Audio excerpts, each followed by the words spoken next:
Some people have said we're seeing the beginning of World War III in the Middle East. Today's guest is going to talk about that.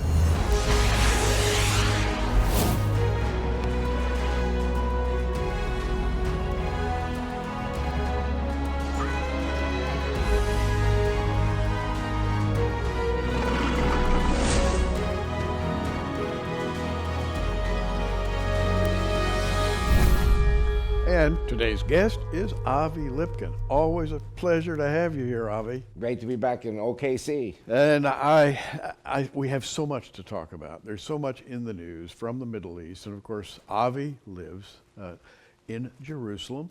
He has his fingers on the pulse beat of the things that are happening there.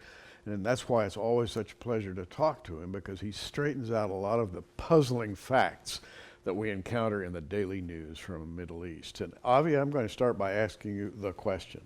Are we seeing the beginning of World War III?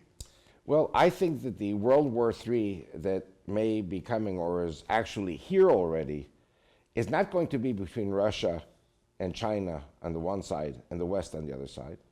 I think it's going to be the world against ISIS, the world against Islam. And we have to remember that ISIS is now in every country in the world. Their terrorists are everywhere. They're going to be carrying out terrorist attacks against everybody, everywhere.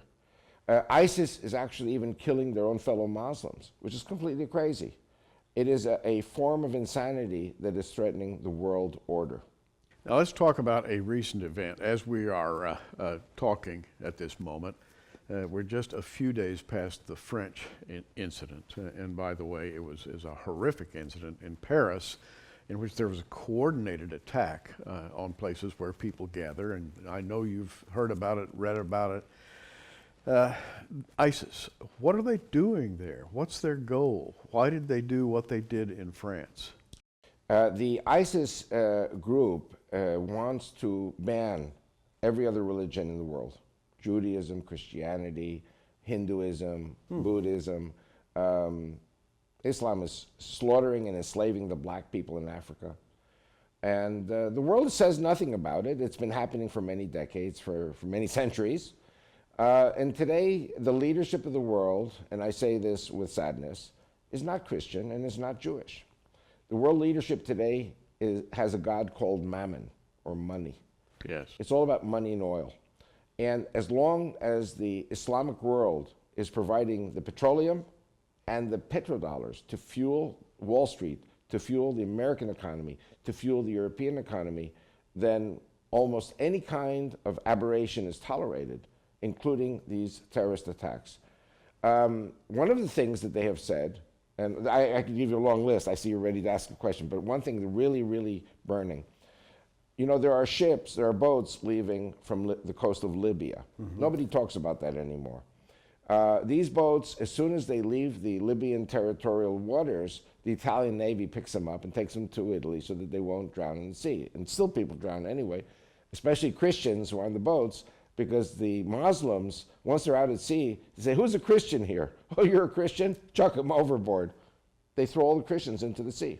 Wow. Nobody talks about it. So when the Italian Navy comes and picks up the boats, they take these Muslims, the ones who are left, to Italy. Once you're in Cappadocia, or there are these different islands there, then you can go to Italy, then you go to any country you want. But ISIS has said, these Italians are really stupid, because we are sending our advanced commando force on these boats. They're going to take Rome, they're going to blow up the Vatican, and they're going to behead the Pope. Fascinating. Rome. Let's talk about Rome, because ISIS uses the term Rome, and I think many of us in the West here don't really realize the emotional depth of that idea. They see Rome, quote unquote, as the enemy. That is sort of the big red letter title over the head of the enemy, Rome. Why do they say that? Well, Rome represents, or at least represents, part of what we call today Western Christianity. And when you attack Rome, you're attacking not only Catholicism, you're attacking all kinds of Christianity. That's what ISIS sees. Another very important point, I know we're going to talk about it in a few minutes, is that after the fall of Rome to the barbarians, the Huns, the Goths, the Visigoths in 453, The activity of Roman leadership was sent over to the eastern part of the Roman Empire, which we know as Byzantium. And then after Byzantium fell, it went to Moscow. So there are certain countries that are associated, certain cities which are associated with Christianity, and then these cities are associated with the enemy of Islam, the enemy of Allah. So the blowing up of the Russian airliner over Sinai, the attacks on Russia, and in my most recent book, Islamic Rivalry, I talk very much about the history of the invasions of Poland, Ukraine, and Russia by the Turks, by the Tatars, all these different Islamic groups, a war that most Americans can't understand because American history is about 500 years old, but the wars with the Muslims in Russia, Poland, and Ukraine was 1,000 years. And horrible things happened on both sides over the last 1,000 years. So I'm just saying that the attack on Rome is an attack on Christianity. The attack on Moscow, the attack on, well, Istanbul today is an Islamic city, but it used to be the greatest Greek city in the world, a Byzantine city. So, and then New York and Washington are the Protestant, how should I call it, the projection of Christianity into the Western Hemisphere. Well, as we're talking today, the big question before the governments of the world is what to do with Syrian refugees. This is a new term we're hearing a lot in the news now, Syrian refugees being sent into Europe, being sent, there's an outcry for them being sent into the United States, and there are some objections on the grounds that we don't know who we're receiving. Perhaps among those refugees will be ISIS undercover agents. We don't know. How's that going to work out? Okay, what I've been teaching in churches, I wish I could say synagogues, but synagogues don't want to hear this stuff, over the last 26 years, is that there are two types of Islam. There is the evolutionary Islam, and there's the revolutionary Islam. So ISIS, obviously, is the revolutionary Islam, which says there can be no compromise with Christianity, and it has to be destroyed outright. Then there is what I call the real threat to Judeo-Christian Western civilization and democracy, which does not come from revolutionary, but from evolutionary Islam, which says, no, we're going to use our petroleum, we're going to use our petrodollars, our cash, our capital, and we're going to use our peaceful immigrant invasion numbers to overtake Christian countries and make them Muslim. And so I don't want to go to, I know we'll get to it eventually, but you know, when I speak a lot to Tea parties and certain Republican parties, and I ask the people, is the dollar going to collapse? And everyone's hand goes up. Or is the US economy going to collapse? And everyone's hands go up. And I say no, because the Saudis are going to finance the greatest housing boom in American history. You're going to get 10, 20, 50, 100 million Muslims. We've done this before on your shows. Coming into the US, Canada, Brazil, Mexico, Argentina, Europe, Australia. These tens of millions of people require tens of millions of homes. And so the greatest motor for the GDP of any country is a housing boom. And the Saudis are going to pay for it because the Saudi plan is to make America a Muslim country. You really seriously believe that we're going to see an influx at that level? Very correct. Wow. And so it's not only from the Arab Spring, it's not only from what's happening in Syria and Iraq. I believe it's going to happen with Egypt, out of Bible scripture. It's going to happen with Iran, out of Bible scripture. These are things that have not yet happened, but they will be fulfilled, I believe, very soon. So we're going to be talking not about tens of thousands or hundreds of thousands or millions. We're going to be talking about tens of millions of Muslims fleeing the hellholes, which are their countries, and to go to the Christian countries that are greener on the other side and blessed.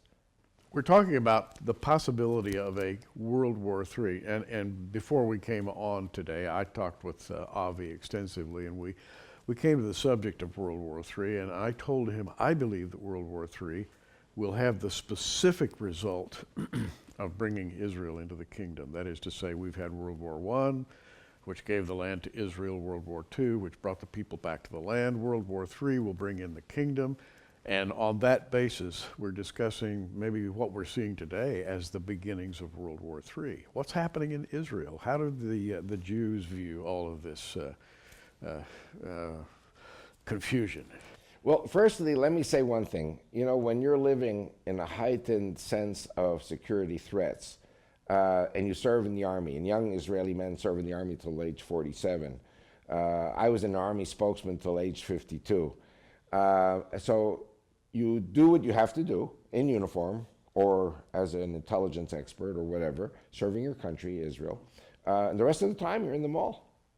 You're with your wife, your kids, your grandkids, having a great time, going to the movies, going on vacation. Israelis travel unbelievably all over the world. We're like 5-6 million people, and we have over 1.5 million people traveling abroad every year. So Israelis travel, Israelis love to enjoy life, and Israelis don't like to think about anything, because when stuff happens, and stuff does happen, that's when we address it. We don't think about it so much. So for us, nothing is a surprise in the Middle East. Nothing is a surprise. Nothing's a surprise. Seen it all, talked about it all. Let's talk about a couple of things that I find very interesting. You mentioned Libya, north coast of Africa, just across the Mediterranean from Italy. People coming by boat into Italy who may or may not be ISIS people, or perhaps likely they are. But as you look at North Africa, Libya, Egypt, Sudan, Eritrea, Ethiopia, that's in the Bible. In prophecy. And before we came on today, Avi and I were talking about an incredible prophecy in Ezekiel 29 that talks about the absolute utter destruction of Egypt, which makes a lot of sense because in the great prophecy of Ezekiel 38, Egypt is not in that mix of powerful nations. It's as though Egypt simply doesn't exist at a certain point in time. Let's talk about what's going on in Egypt right now. Okay, well, firstly, I have to say something very judgmental. You know that Homeland Security in the United States says if you're a Christian, you're a terrorist. And if you believe in the Bible, which is Jew and Christian, then you are mentally unstable. Because the Bible is a whole pack of lies and fairy tales. And we're going to talk in the update. Now, you're not exaggerating. That's what the atheists in Washington believe. Washington is an atheist town. God for these people is mammon, is money, is economics. That's why I'm saying that the real threat to the soul of the American people, Jew and Christian, comes from mammon of Islam. Because if you serve mammon, you serve Islam. And so Christianity and Judaism must be sacrificed. Okay. But what I'm saying here is that we have a number of countries in the Middle East that until 5-6 years ago were, they might not have been the greatest, nicest countries in the world, but they were stable. You had Mubarak firmly in power in Egypt, and you had Gaddafi in Libya, Ben Ali in Algeria, Saleh in Yemen, and of course Bashar al-Assad, who is still in power in Syria with massive civil wars. Now, 5 years ago, in other words, in 2010, if I had come and I had quoted Isaiah 19:1 and 2, Isaiah 19:1 and 2, if I had quoted that 5 years ago, they would have taken me off to the insane asylum, because it said Egyptian will fight Egyptian, brother will fight brother, neighbor will fight neighbor, and city will fight city. Now, Egypt, Libya, Tunisia, Yemen, Syria, they were all stable at the time. There were no civil wars going on. That's true. And February 11, 2011, this Tunisian fruit vendor self-immolates because of a false arrest. They confiscate his fruit, his vegetables. He gets slapped in the face by a Tunisian Muslim policewoman. He goes to a gasoline station as soon as he's released, and he pours gasoline all over himself, and he self-immolates. And everyone with their cell phones and their Facebook and their Twitter, all of a sudden, within minutes, Tunisia was up in flames. The next day, Libya was up in flames. Then Egypt was up in flames, and Yemen and Syria, and the whole Middle East self-destructed. And this had nothing to do with Israel or the Jews. It had nothing to do with America or the Christians or the Russians or the Europeans. This was an internal Islamic affair. And brother fought brother, and neighbor fought neighbor, and city fought city throughout the Middle East. This is a prophecy of the Bible that was proven to be true, but only after February 11, 2011. If you spoke about this in 2010, they'd say you were crazy. And it was euphemistically called the Arab Spring. Right. Wow. Which, again, is kind of a propagandistic cover for the whole thing. Right. as though something wonderful is happening here, when in fact it's quite the opposite. Right. Now, it was a wonderful thing for those people who don't believe in God, because what it meant was it was the beginning of an avalanche of Muslim refugees from the Middle East to pump prime the economies of Europe and America, where the birth rate is actually declining. I have a friend, a Christian friend in Basel, in Switzerland. He's a Baptist. And one day, with tears in his eyes, he said to me, "We Europeans aborted 50 million babies. And so as a reward, God gave us 50 million Muslims." Wow. Yeah. Now what the Europeans want is a lot more Muslims, because as you know, Germany, Italy, these countries, France, they have like 1.3 reproduction rate. And the diminution of European, the European bloodline. They are not simply not replacing themselves, right? Right. So Islam is winning by immigration and a higher birth rate. Wow. Where's it going? And like all Americans, we hear these things and we try to put it into some perspective. Where is this going? Again, if the leadership of Europe, if the leadership of the United States, of the West, believes in GDP, gross domestic product, your GDP grows directly, proportionally to the population growth. If you have less numbers, your GDP is less. That's one of the reasons why Russia is not a threat. Because Russia used to be 350 million people as the Soviet Union. 200 million of the 350 million were Muslims in the 6 republics. Russia today is like Italy. It's a country of 150 million people. So the GDP of 150 million people, like Italy, cannot compete with Europe, which is already 350 million, the US, which is 310 million, and Europe and the US are fighting for more Islamic population they're racing each other, but Russia is getting eclipsed by the growing populations of Europe and America through Islamic immigration. Fascinating. You're listening to The Wisdom of Avi Lipkin from Jerusalem, Israel. Avi has been a longtime friend of ours and always brings incredible insight into what's happening in the Middle East and the world, I might add. And he occasionally contributes to our magazine, The Prophecy Watcher. At prophecywatchers.com, you can see how to subscribe to the magazine. And we're really happy to have you as a contributor, because you have an incisive way of looking at what is, to the rest of us, kind of a confusing melange of events that each one seems to be occurring of its own accord. And it's hard to bring all these things together and make sense of them, but I must say you do that, and I appreciate that very much. Many times when I speak in churches or at conferences and people say to me, "We knew the facts, you connected the dots." Yeah. And so very often the important thing is not just having pieces of the jigsaw puzzle, but to see the overall picture. Now let's talk about Ezekiel 29, because we mentioned Egypt a minute ago, and the whole chapter of Ezekiel 29 talks about, well, it's an amazing prophecy. It is God speaking and saying, "I'm against you, Egypt, and here's why." And the whole prophecy deals with the Nile River and with something in the King James Bible that is called the Tower of Syene, and the destruction of Egypt that is so complete that not a man nor a beast will walk through Egypt for a 40-year period of time. What is that all about? And later in the prophecy, it says, after 40 years, the Egyptians will return home to Egypt. In other words, they have not been killed. They have been forced to flee. Something happened. Some cataclysm happened in that Nile Valley that made it inhospitable to human or animal life. It says no animal will tread, no human will walk. Right. In Egypt. Egypt is the Nile Valley. And firstly, I want to say that I don't seek the destruction of Egypt. My wife is Egyptian. When I went to Cairo, I had the time of my life. I love Cairo. I love Egypt. I love the Egyptian people. But Bible prophecy says that the Egyptians are going to be forced to flee. Bill Salou says that the people of Iran are also going to be forced to flee. This is God's word.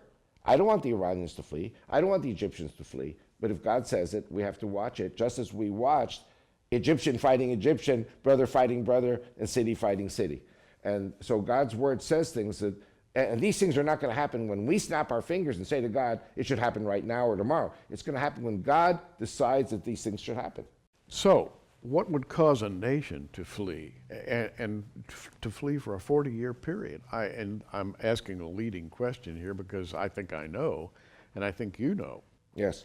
Well, I see three scenarios. One scenario, which has nothing to do with man, is an earthquake. Mm-hmm. An earthquake, it could be simply God's hiccup. And an earthquake could cause the Nasser Dam, the Aswan Dam, to have a crack in it, and you have so much water in Lake Nasser, which is in Sudan actually, more to the south. If that dam goes, Egypt goes. Yes. Because all that water will flood down through the Nile Valley like a tsunami and wash Cairo and Alexandria and the Delta into the sea. But after the water's gone, people could come back. And if it's not an atomic or biological chemical related type disaster. So it could be an earthquake. Same with Iran. All these nuclear facilities underneath the mountains, if there's a massive earthquake, you may have an atomic explosion underneath the mountains, which may come out and completely pollute the land, contaminate the land, and then the Iranians might have to flee. I don't know. So God can do these things, like he did the Arab Spring.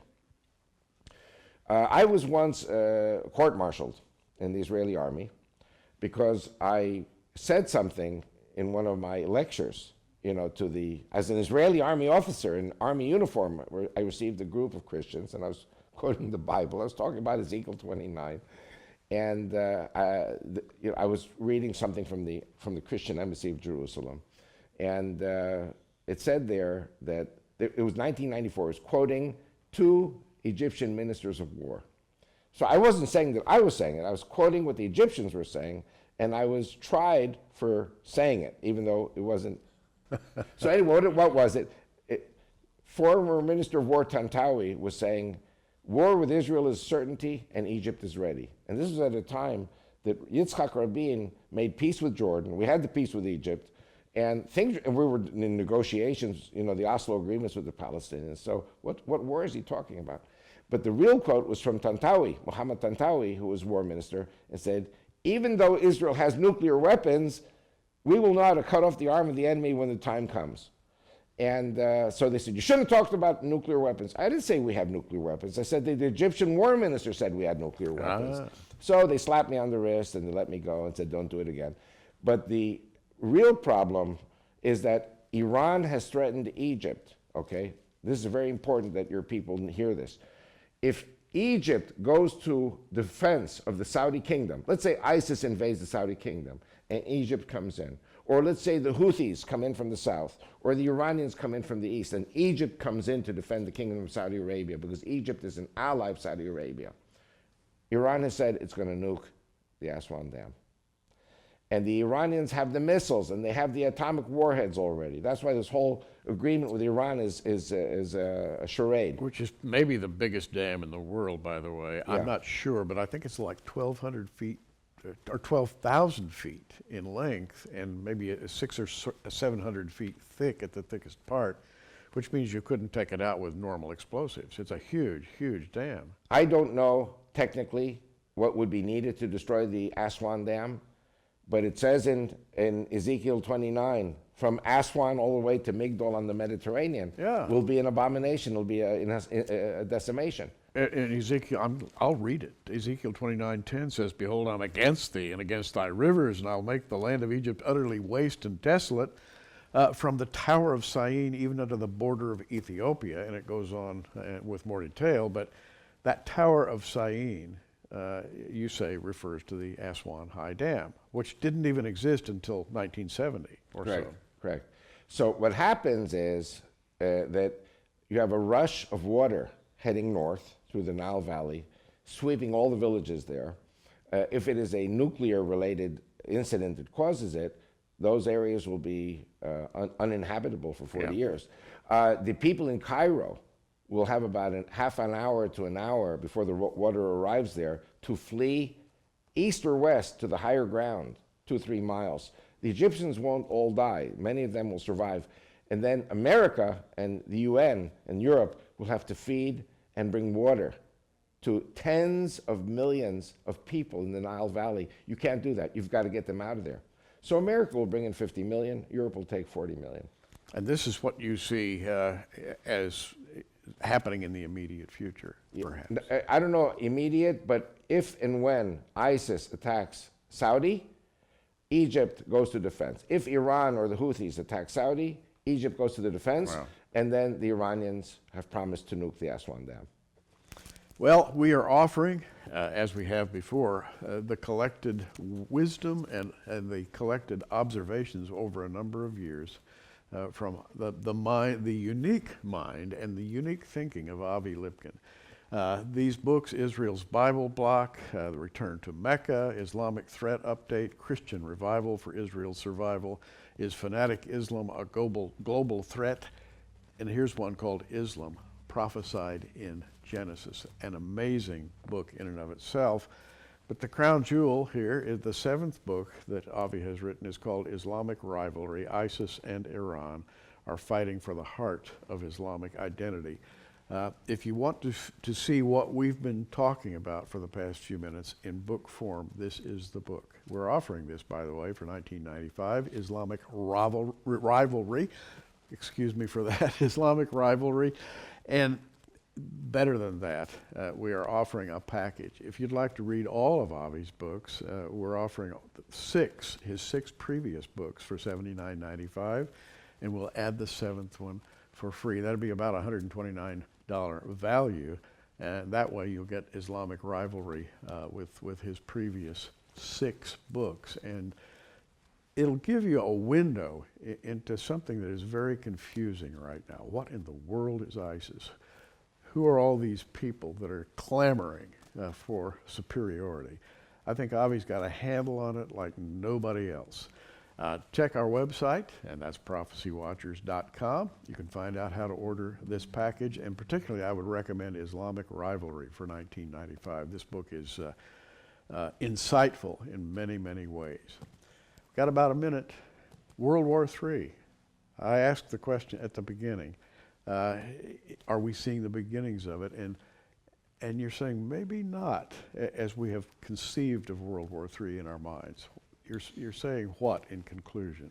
I am saying the following. I think that the American military has weapons that are so decimating, so destructive, that Russia, China, could be terminated in 24 hours. I think the Russians and the Chinese know it. I don't think there'll be a major World War III with these Eastern powers, Russia and China. I think that Russia, China, all these countries in the world must unite with the world, with Europe and the United States, to defeat Islam. Wow. Avi Lipkin, always a pleasure. Lord bless you. Lord bless you, and good to be here 21 years with you. It's doing great. shows. Always wonderful to talk with Avi Lipkin. I'm Gary Stearman. Hey, we're watching. You be watching too. Thanks for joining us on Prophecy Watchers. You can find us on the web at prophecywatchers.com. Keep watching, everybody.